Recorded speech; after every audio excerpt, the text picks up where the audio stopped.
ধ্রুব হাসানের এই ছবিটার সাথে আমরা 7 বছর আগে প্রথম কানেক্টেড হই, বাট এই নানা প্রতিকূলতার মধ্যে দিয়ে এই ছবি এগিয়েছে।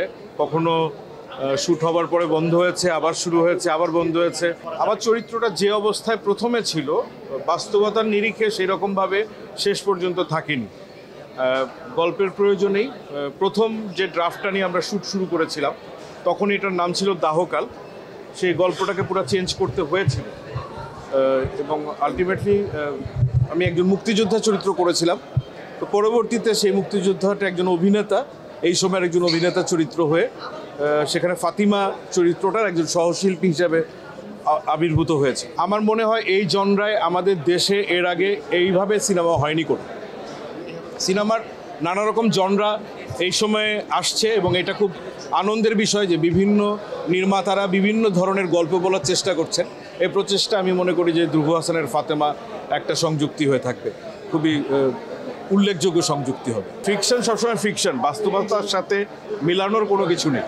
ফিকশনকে আসলে ফিকশনের মতো করেই দেখতে হয়।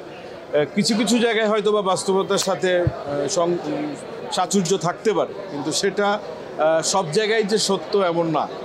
আমরা এখানে মিডিয়াতে বিভিন্ন ধরনের এক্সপেরিয়েন্সের মধ্যে দিয়ে যাই, যেগুলোর অনেক কিছুই ফিল্ম বা অন্য ফিকশনে আসে না, বা সেটা আসা খুব দরকারি তাও মনে হয় না আমার।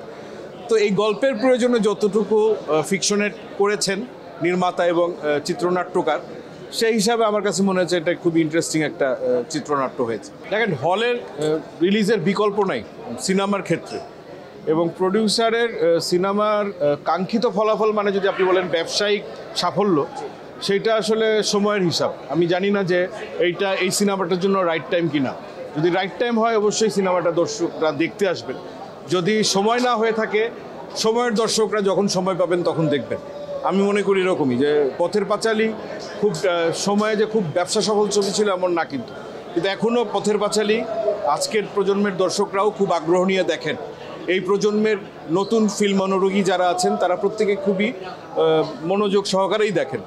সেটা শুধু সত্যজিতের ক্ষেত্রেই না, আমাদেরও অনেক কাল্ট ক্লাসিকের ক্ষেত্রেও এটা সত্য।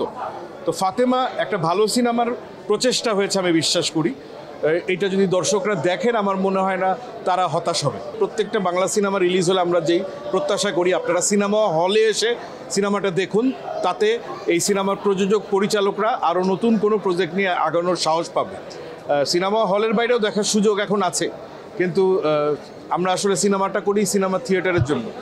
এই থিয়েটারে সিনেমাকে যেভাবে উপভোগ করা যায়, আমার বিশ্বাস যে সিনেমার দর্শক সেটা অন্য কোনো মিডিয়ামে পান না।